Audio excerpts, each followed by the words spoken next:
Hello.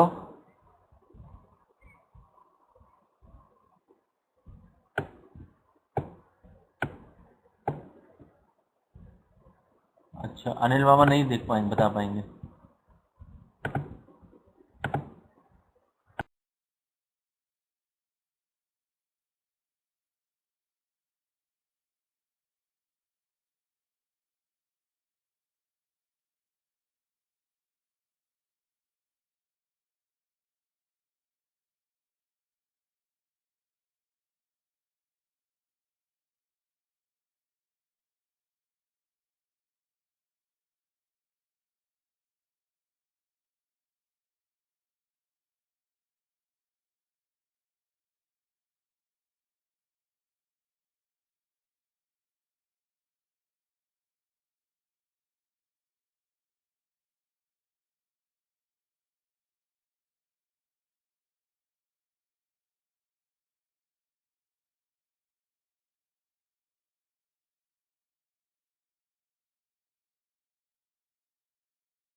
Yes, good evening to all. Can you all hear me? Am I audible to everybody?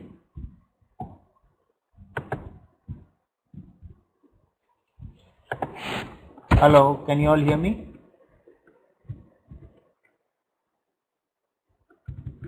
Yes. Okay. Sorry for being little late. Actually, I was busy on some con call. So that's why I'm not able to start. Not an issue. I'll extend the class.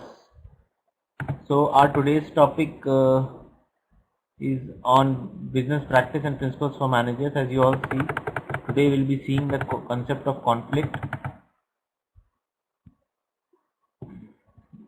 Yes, penalty will be there. I'll extend the class. So concept of conflict, classification of conflict, conflict management, negotiation and approach to conflict resolution. So these are the things which we are covering in today's class. So what is conflict? Conflict is something if on any particular issue two people have two different opinions, there will be a conflict. If for example, if for certain issue I am saying yes and you are saying no, so my perception is yes as per my knowledge and understanding, and your perception is no as per your knowledge and understanding. So perceptions vary from person to person and situation to situation. So whenever on any particular issue or on any particular topic there are two different persons having two different views, there will be a conflict. So that is the conflict. What is the solution for conflict, or how we can solve the conflict? We can solve the conflict by negotiation, by sitting together, by discussing on things, by finding some middle way so that things can be handled, and that particular decision which is being finalized through negotiation will be will be uh, will be accepted by both the different teams or both the different parties on the particular topic. So negotiation is the way to handle the conflict resolution. So this is our today's class.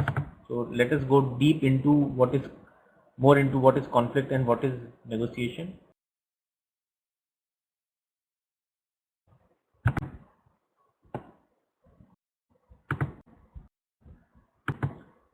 So conflict defined a process that begins when one party perceives that another party has negatively affected or is about to negatively affect something that the first party cares about. Is that point in an ongoing activity when an interaction crosses over to become an inter-party conflict. When we are discussing on certain thing and when one party perceives that another party has negatively affected, so that is where the conflict arises. That means two different people have two different views or opinions on the same topic. From there the conflict arises.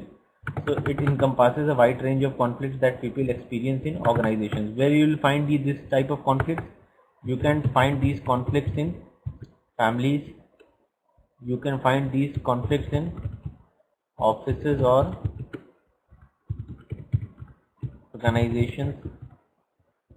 So wherever there is you can say that wherever there is a competition, where there is a knowledge sharing, there can be a conflict. So why there is a conflict? There is a conflict because we have not full knowledge of anything. So conflict happens because we have not understanding or not knowledge of the particular topic on which we are discussing. Somebody has a full knowledge, somebody has a half knowledge, somebody has zero knowledge. So how to avoid conflicts? We can avoid conflicts by having knowledge on that topic, by exploring that topic to the deep extent. So personality also plays a vital role in handling conflict.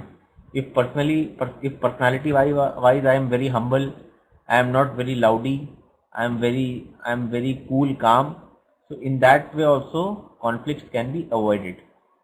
So Why conflicts happens? Because of incompatibility of goals, because of differences over interpretations of facts, because of disagreements based on behavioral expectations. That is why the conflict happens. Now let us see the traditional view of conflict. The belief that all conflict is harmful and must be avoided. The belief that all conflict is harmful and must be avoided causes poor communication, lack of openness, failure to respond to employee needs. That is why traditional conflict happens. Now what are the transitions in conflict thought? Human relations view of conflict. The belief that conflict is a natural and inevitable outcome in any group. The belief that conflict is not only a positive force in the group but that is absolutely necessary for a group to perform effectively. Now seeing on the positive side of the conflict, if there is a negative of the conflict, what is the negative of the conflict? That there is a differences between the two people. So there is a difference, there is a disturbance happens. What is the positive side of the conflict? Wherever there is a competition, wherever there is also conflict happens for the betterment of, also a conflict happens for the betterment of the organization. Like suppose if somebody is keep on saying negative things about certain project or about certain person or about the organization, some positive guy will interfere and come in and keep and start shouting at the negative person. So for the outside people it seems that both the persons are conflicting and fighting with each other, but at the same time the positive guy is trying to quiet the negative guy. That is also very much required. So at times also we can say that conflicts happens for the betterment. We can say that conflict happens for the betterment at time.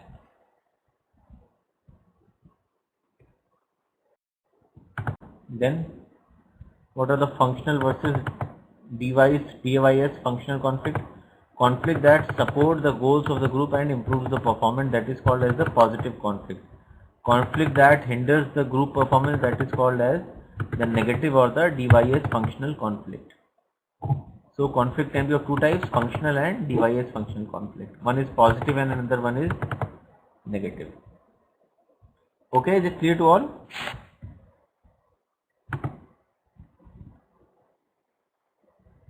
Any questions, any doubts, anybody? Then task types of conflict. Let us see how many types of conflict are there. Task conflict, conflicts over content and goals of the work. Whenever a conflict happening for the fulfillment of any goal or objective or task, that type of conflicts are called as the task conflicts. Whenever conflicts are happening on the relationship, on the interpersonal relationships, that is called as the relationship conflict. Conflict happening between brother and sister, between father and son, between father and grandfather. So I mean these type of between husband and wife. So these type of conflicts are called as a relationship conflict.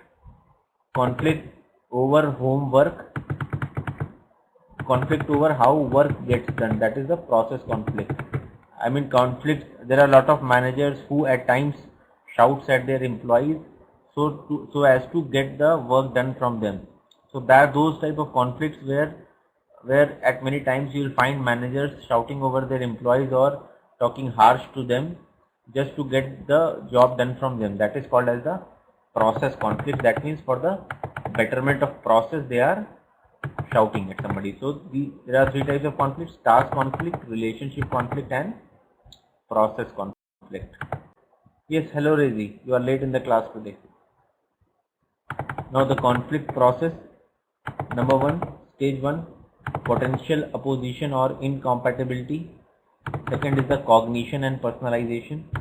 Stage 3 is intentions. Stage 4 is behavior. Stage 5 is outcome. So antecedent conditions, communication, structure and personal variables, perceived conflict, felt conflict, then conflict handling intentions, competing, collaborating, compromising, avoiding, accommodating, parties behaviors, others reaction, and the increased group performance or decreased group performance. Now in this whole conflict process they are showing two things. One is the positive side of the conflict and one is the negative side of the conflict. If there is a positive conflict, there will be an increased group performance. If there is a negative conflict, there is a decreased group performance. So firstly, at the start, before the conflict, there is a communication. Then through that communication, it can be felt that there can be a conflict or there cannot be a conflict. So conflict, then third comes the intention. Why they are conflicting? Because of competition, because for collaboration, because for compromising, because for avoiding, because for accommodating. These are the reasons why they are conflicting. Now because of that conflict, what message it is giving to the other people in the community or in the group, because of which conflict is happening. So that is called as a party's behavior or others' reaction. That means how others are reacting on the conflict which is happening.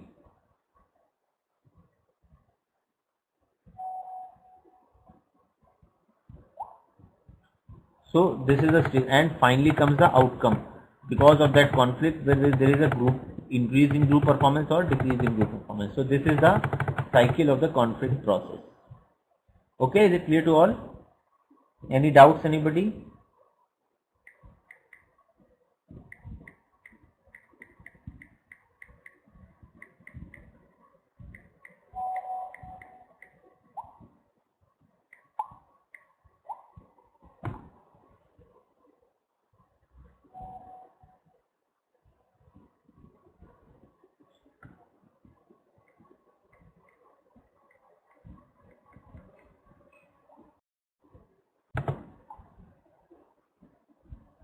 Then comes the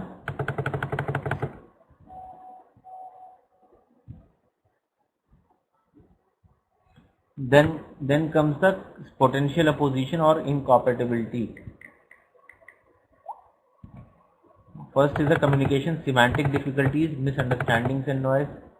Then the size and specialization of jobs, jurisdictional clarity, member goal incompatibility, leadership styles, reward systems and dependency or interdependence of groups, personal variables, differing individual value systems and personality types. So these are the potential oppositions or incompatibility. Then cognition and personalization. Then two types, the conflicts which we have discussed before also. The perceived conflict, awareness by one or more parties of the existence of conditions that create opportunities for conflicts to arise. Then felt conflict, emotional involvement in a conflict creating anxiety, tension, frustration and or hostility. That is the felt conflict. So conflict can be of negative emotions and also can be of positive feelings. Then intentions. Intentions means why conflicts are happening, what are the intentions behind conflicts happening. So decisions to act in a given way, cooperativeness, attempting to satisfy the other party's concerns, assertiveness, attempting to satisfy one's own concerns. Then what are the dimensions of conflict handling intentions? The dimensions of conflict handling conditions are cooperativeness and assertiveness. Cooperativeness means compromising is one of the way to handle conflict. Collaborating is also one of the way. Accommodating is also one of the way. Avoiding is also one of the way, and competing is also one of the way to handle intentions. Then competing means a desire to satisfy one's interest regardless of the impact of the other party to the conflict. That means how can competing satisfy the conflict? We can fulfill the desire or the interest of the person irrespective of the whatever impact on the other party of the conflict. By that, if one's desires or interests are fulfilled, conflict will automatically gets closed or it will not happen. Then comes collaborating. Collaborating means we are agreeing on some certain middle point that we will not conflict and we will satisfy each other by communicating on certain points. That is the collaborating part. Third part is to avoid. That means to withdraw from or suppress a conflict. That means if there is any chance of a conflict between the two parties, either both the parties will withdraw or one of the parties will withdraw so as to avoid the conflict. Then accommodating, the willingness of one party in a conflict to place the opponent's interest above his or her own. The willingness of one party in a conflict to place the opponent's interest above his or own. Then compromising, a situation in which each party to a conflict is willing to give up something. So that is the compromising thing. Okay? Is it clear to all?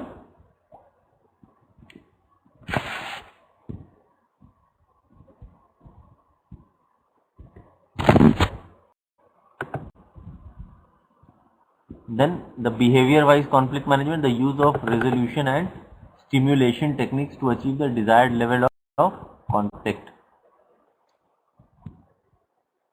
Conflict intensity continuum. That means what can conflict do? To what level conflict can go? Overt efforts to destroy the other party. Aggressive physical attacks. These are the results or the outcome of the conflict. Threats and ultimatums. Assertive verbal attacks. Overt questioning or challenging of others. Minor disagreements or misunderstandings. So these are the impacts which conflict can do. Then conflict management techniques. What are the conflict resolution techniques? Problem solving, superordinate goals, expansion of resources, avoidance, smoothing, compromise, authoritative command, altering the human variable and altering the structural variables. So these are the conflict resolution techniques or conflict management techniques. So conflict resolution techniques may be communication. Through proper communication, conflicts can be managed by bringing in outsiders, by restructuring the organizations, by appointing a devil's advocate so as to handle the conflict or so as to resolve the conflict. What will be the functional outcomes from conflict? Increased functional means positive outcome. As we have discussed that there are two types of conflict, functional conflict and DYS functional conflict. So functional is the positive and DYS functional is the negative. So functional outcome from conflict is increased group performance, improved quality of decisions, stimulation of creativity and innovation, encouragement of interest and curiosity, provision of a medium for problem solving, creation of an environment for self-evaluation and change. So these are the functional or positive outcomes of a conflict. How we can create functional conflict? By rewarding dissonant and punish conflict avoiders. Then what are the DYS, that means negative outcomes from conflict is development of discontent, reduced group effectiveness, retarded communication, reduced group cohesiveness, infighting among groups members overcomes group goals. So these are the DYS functional outcomes from conflict. Then comes the negotiation, which is one of the way of handling conflict. Negotiation is what? A process in which two or more parties exchange goods or services and attempt to agree on the exchange rate for them. If we do certain negotiation, if we do some kind of rate contract, if we do sign some written agreements, or if we can sign MOU. So if we agree upon certain things at the starting of the project or at the starting of any sort of a contract, so in that case there will not be any conflict, because we have, before starting any work or before starting any joint venture, we have already agreed on by in the written agreement that we will be doing this thing, you will be doing that thing, we'll pay you that for the job you are doing, we have already made an agreement. Like suppose if you join certain organization and company before hiring you will tell you that I'll be paying this much amount of salary, I'll be giving you this much amount of holidays in a month, in a year. You have to do this job. This is your role. You have to come to the office at this time and you have to go out of the office at this time. You have to follow these rules and regulations in the office. So if these are the things that company has already told you before you join the company, there will not be any conflict happening. Conflict will only happen if company can ask you to do anything which they have not told you earlier. Only in that case you will shout at the company or you will go and do conflict with the company people. So to avoid conflict, it's better to do negotiation, better to do red contract, better to have the clear picture before entering into any kind of agreement. That is called as the negotiation, or it is the ways to handle conflict or as to avoid conflict. So the best alternative to a negotiated agreement, the lowest acceptable value to an individual for a negotiated agreement. Okay, is it clear to all?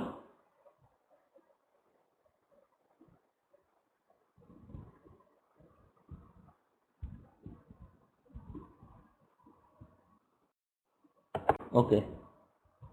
Then comes the bargaining strategy. What is bargaining? Bargaining means negotiating. That means if somebody comes to me and I want to purchase a mobile phone, and that person or that shop guy tell me that this mobile phone costs 9,000 Indian rupees. I'll bargain. I'll say no. As per my knowledge, as per other shops in the market, they are offering the same phone at rupees 7,500 or 7,000, but you are offering at 9,000. So I'll bargain with him. I'll want that I should get him down to lower prices.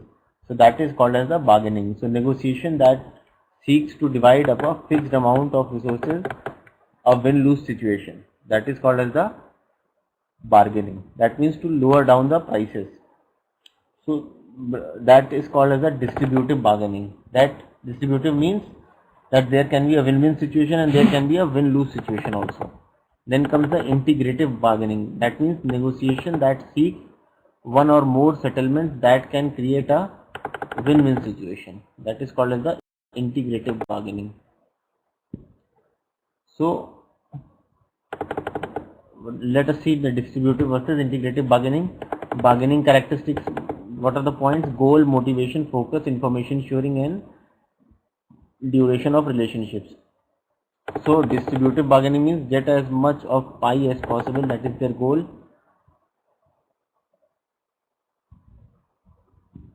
I'm coming to that, Rashid.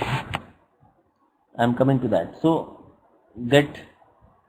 suppose, Rashid, let us say I am working in a company and I am the procurement manager of the company. I am the IT procurement or the software procurement manager of the company. Now suppose you have started selling Microsoft licenses and you are new to the market, while I am the very old player. I am the very old company in the market. Now since you are the new player in the market, you want to make relationship with companies. You want to make relationship with good companies so that you can sell your Microsoft licenses. Now since you are the new in the market, you want to make relationship with good companies. Suppose you come to me, and since I am the procurement manager, you say that you are into the market, you are into the license selling, Microsoft license selling business, and since it's your new startup, you will give me good services and you will attend any kind of issues that happens to me in case of licensing. So what I'll see that I'll negotiate with you and I'll say that, see, market price of the license is $2,000, but I want that you should give me these licenses on $1,500. Now it will be a win-win situation for you as well, and it will be a win-win situation for me as well. How? For me, I'll definitely purchase this license from you because I am getting this license on $1,500 while market price is $2,000. It's also a win-win situation for you as well. Why? because since I am the first company you are coming to and you are new into the market, so you want, money is not very important for you, relationships are important for you. So that's why what you will do is you will sell your 1500, you will sell those licenses at a cost of 1500 to me. Why? Because you want to, because you are seeing a long term goal. You want to make relationship with my company, since my company is a very renowned company. So it's a win-win situation for you as well, while it's a win-win situation for me as well. Okay, is it clear to all? So that is called as the win-win situation. So distributive bargaining is get as much of pie as possible. Integrative means expand the pie. Then motivation is win-lose situation, and here it is win-win situation. Focus is position, and integrative bargaining focus is interest. Information sharing, it is low, and integrative bargaining, it is high. Duration of relationship, short term and long term. Then let's leave this. Now let us see what is the negotiation process. Preparation and planning, definition of ground rules, clarification and justification, bargaining and problem solving, and closure and implementation. That is the negotiation process.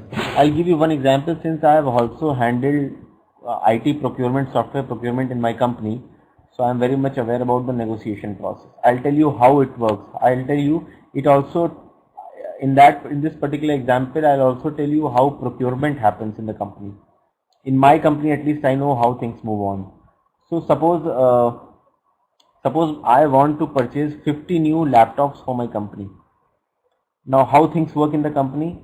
There are many brands available in the market. Lenovo is there, Dell is there, HP is there, Acer is there, Apple is there, Sony is there. These are the companies, these are the manufacturers who manufactures laptops. What they will do is they sell their laptops through distribution partners or channel partners. Channel partners are the mediators between the manufacturers and between the customer. So this is how the chain works. I'll tell you how it works. Manufacturers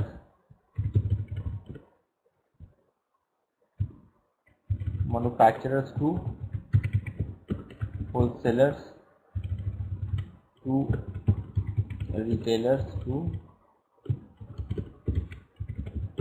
customers. This is how the chain is. Manufacturers to the manufacturers the product, they give it to wholesalers will then give it to retailers, and to retailers it reaches to customers. This is how the chain works. So suppose, since I want to purchase 50 new laptops, I'll write an application, I'll prepare a document, internal official document, and in that document I'll get the estimated rate from the 4 or 5 wholesalers or retailers that I want to purchase this much of laptop. Give me the quotations or give me the prices of this configuration of laptop for HP, Dell, Lenovo, Acer, Apple and Sony. Give me the prices, that how much you will charge for 50 laptops, also mentioning the unit price of each laptops for each company. Once I get the quotations, say now I ask for quotations from say 5 retailers. There are 5 retailers in the market, good retailers, and through those 5 retailers I'll get 5 different prices from the market. Once I receive the prices from the market, I'll again draw a comparison chart, comparison sheet, that these are the name of the 5 retailers, wholesalers. They have, for HP, this particular retailer has given me this price, this particular retailer has given me this price. For Lenovo, this particular retailer has given me this price, this particular retailer has given me this price. So I prepare the final comparison sheet. So that is called as the quantitative comparison sheet or a QCS.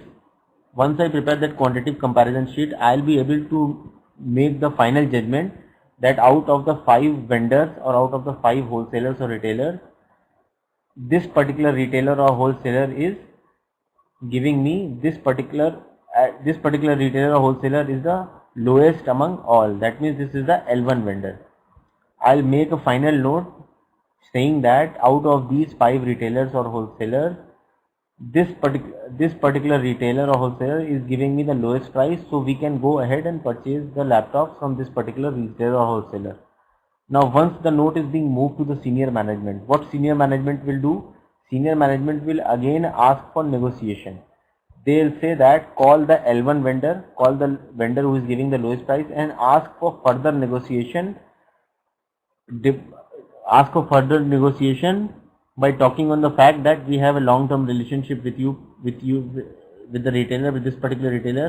So I request that you should further negotiate the price so that we can continue our relationship with you.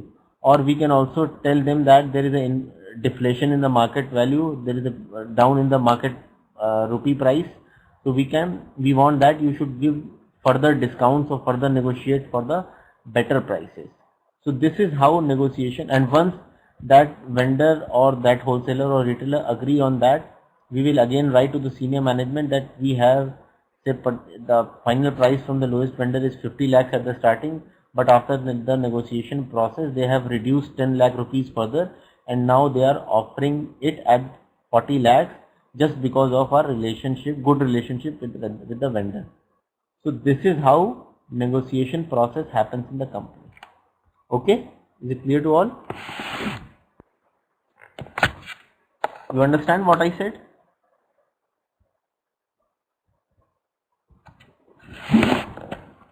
Okay. What about the others? Not everybody is replying here. I can see. Rinin, Pio, Asya, Sini. I'm not getting any reply from you people. Then what are the issues in negotiation? The role of mood and personality traits in negotiation. Positive moods positively affect negotiations. Traits do not appear to have a significantly direct effect on the outcomes of either bargaining or negotiating process. Gender differences in negotiation. Women negotiate no differently from men, although men apparently negotiate slightly better outcomes. Men and women with similar power bases use the same negotiating styles. Women's attitudes towards negotiation and their success as negotiators are less favorable than men's. So these are the gender differences in negotiations and the roles of mood and personality traits in negotiation. Then why American managers might have trouble in cost culture negotiations. Italians, Germans and French don't soften up executives with praise before they criticize. Americans do, and too many Europeans this seems manipulative. Israelis, accustomed to fast-paced meetings, have no patience for American small talk. So British executives often complain that their US counterparts chatter too much. Indian executives are used to interrupting one another. When America listens without asking for clarification or posing questions, Indians can feel the Americans are not paying attention. So I mean, they are telling that why American managers are have less patience and they are not very much adaptive for negotiations. So I mean, it varies from the thinking and mindset of the people from country to country. What is a third party negotiation? Third party negotiation means that between the two parties on which there is a deal, there is a third person or the third party in between, or the mediator in between, who is responsible for negotiations. A neutral third party who facilitates a negotiated solution by using reasoning, persuasion and suggestions for alternatives. Then arbitrator, a third party to a negotiation who has the authority to dictate an agreement. That is called as the arbitrator. Okay, I think we can stop for a 2-minute break here, otherwise everything will get messed up. Then we can start.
Yes, good evening to all.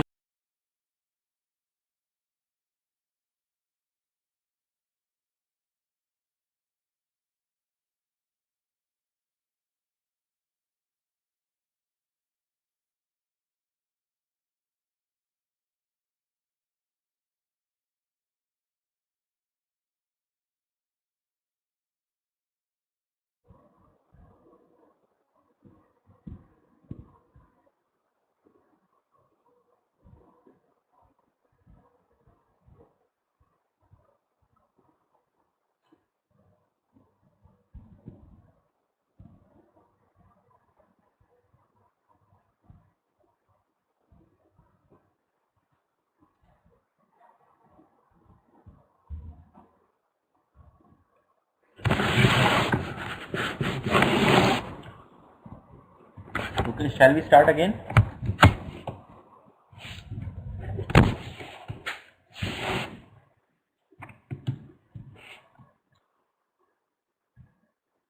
Okay.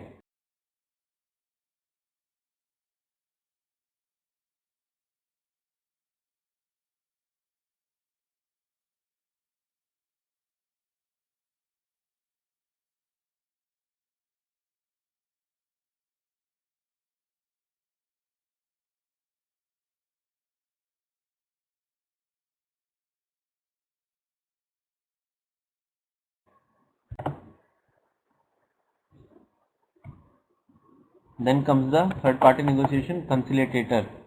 First we have seen the mediator, then we have seen the arbitrator, then comes the conciliator. Conciliator means a trusted third party who provides an informal communication link between the negotiator and the opponent. That is called as the conciliator. Then comes the consultant, an impartial third party skilled in conflict management who attempts to facilitate, create problem solving through communication and analysis. That is called as the consultant.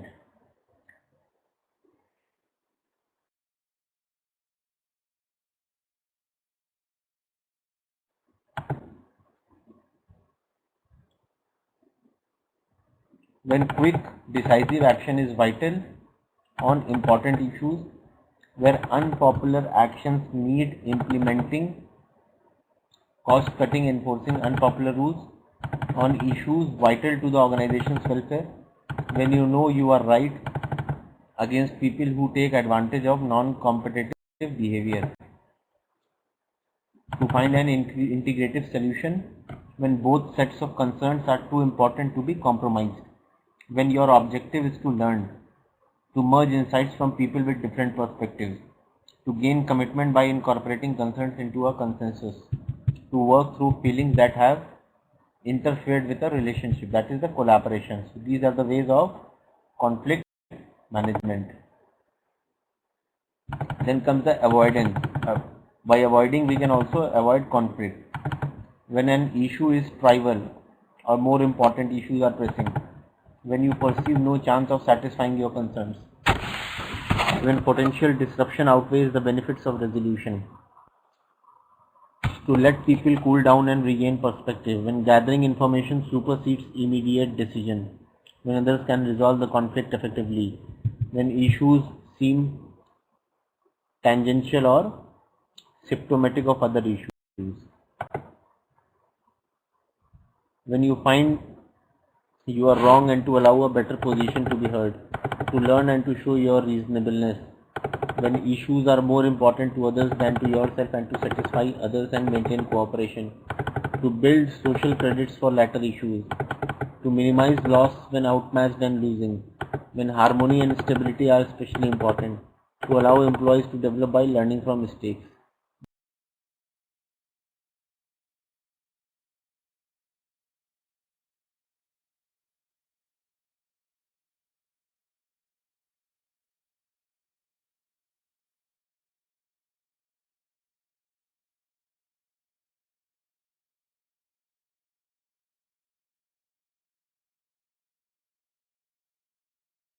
This is by accommodating. When compromise, when goals are important but not worth the efforts of potential disruption or more assertive approaches. When opponents with equal power are committed to mutually exclusive goals, to achieve temporary settlements to complex issues, to arrive at expedient solutions under time pressure, as a backup when collaboration or competition is unsuccessful. Yes, good evening to all.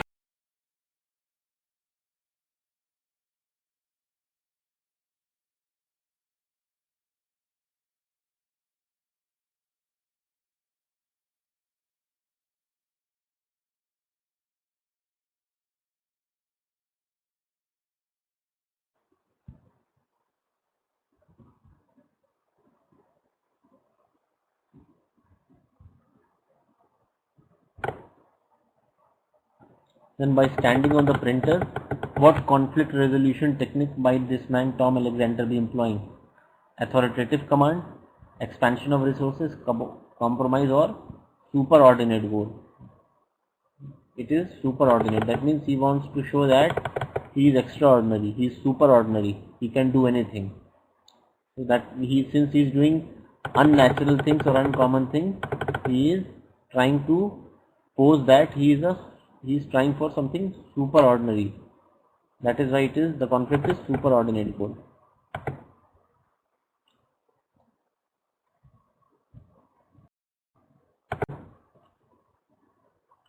Then suppose you are a staunch Democrat and your uncle is a Republican. Every time he sees you, he tries to pick a fight about politics and those stupid liberals. According to this chapter, what conflict handling intention should you use in dealing with him? You will compete with him, you will collaborate with him, you will accommodate with him, or you will avoid him. So you simply start avoiding him. Just to get into any sort of controversy or conversation, you just simply avoid him.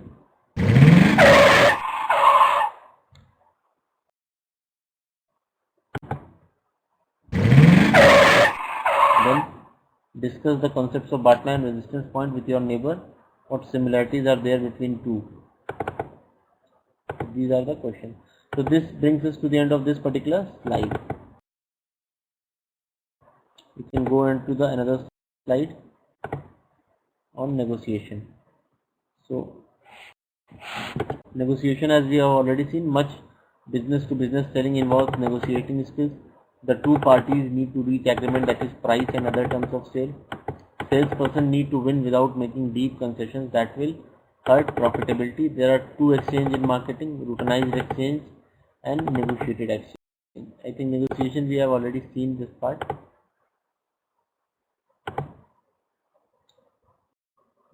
So I think we can do one thing. There is a certain case study here, so we'll try to solve this particular case.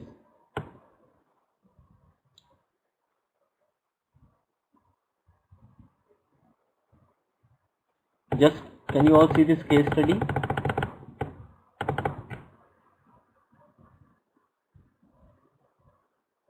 Just go through this case study and then we can answer some of the questions written down.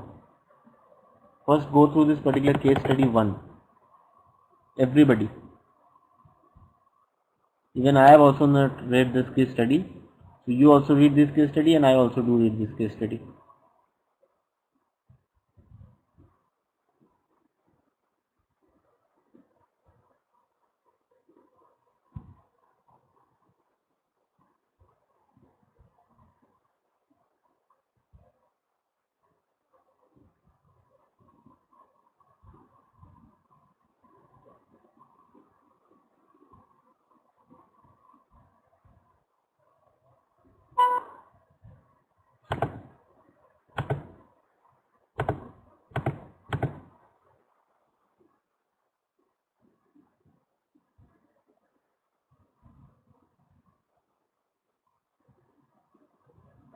Rashid, we can discuss that afterwards. Just read this case study.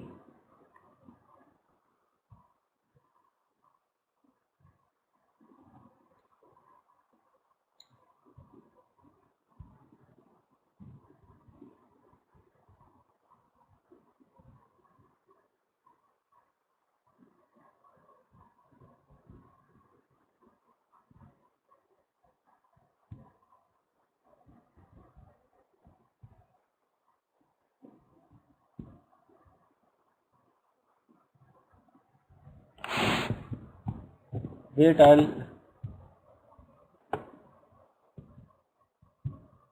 now Maria, can you read it? Rezi, now?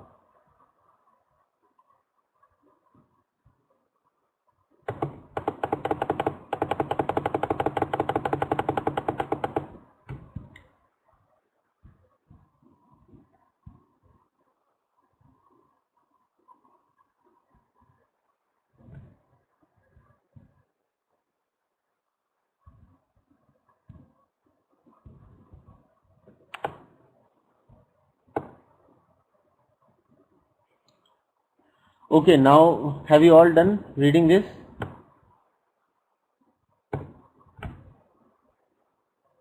Are you all done with the reading?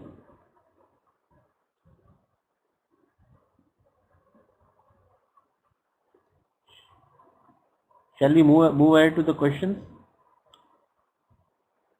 Okay. Now let us see the question. Now after reading this particular case, what could Julia have done differently to avoid or minimize this conflict? What could Julia learn from this experience? Just write down everybody what you feel after reading this particular passage. They are talking about this particular case in which Maria is a guy who is having a cerebral palsy. That means who is defective, who is not mentally very fit. Maria is somebody who is there to help him, to help that particular lady called Maria. Julia is somebody who is there to help Maria.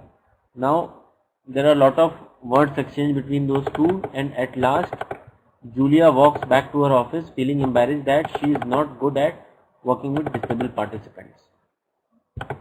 Okay. So what could Julia have done differently to avoid or minimize this conflict?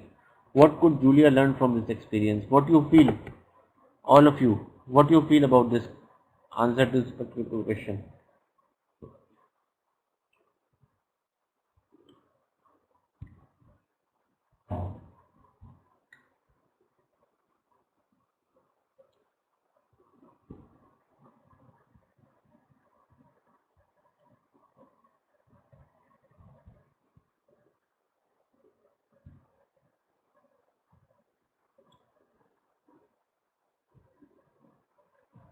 Yes, that's right. Behavior conflict was there.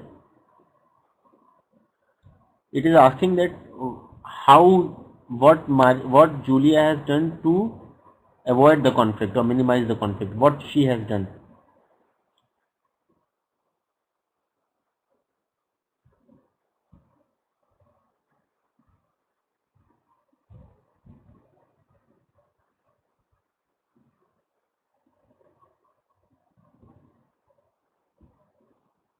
Okay, Sunil, that is already mentioned here that she has avoided by conflict by pushing off for next time.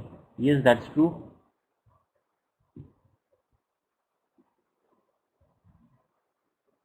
Also, since Julia knows that she is a patient, she is suffering from cerebral palsy. So what she has done is she can just try to connect more emotionally with her by feeling her situation, by talking to her more politely, and by giving her more and more chance, by showing more respect and more courage towards her, by letting her speak more clearly, by also Julia can also tell her that you can, okay, whatever issues you are facing, just you write it down on the piece of paper and then I'll understand. So these are some of the ways how Julia has avoided or minimized the conflict. Okay, is it clear to all?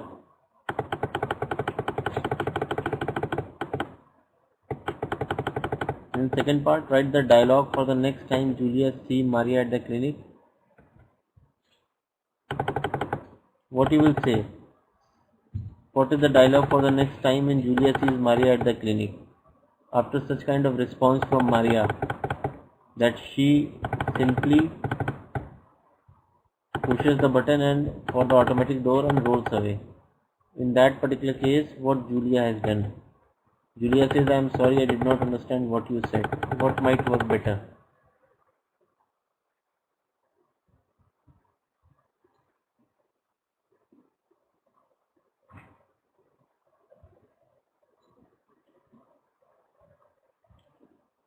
Okay, I'll leave these questions for you as a homework. You just try to resolve. There is one more case study here. Just try to go through these case studies and try to solve the questions given after the case studies. Then we can discuss in the next class probably. If you are comfortable with the case studies, it's okay. But if you feel any problem with the case study, or if you have any doubts in the questions and answers, then do let me know. Then we can discuss next time. Okay, so shall we stop the class now? It's 1 hour completed now. I'll be sharing these slides on coordinator@lmsrc.com. You can get those slides from there, and then you just try to work on these case studies on the conflicts and negotiation.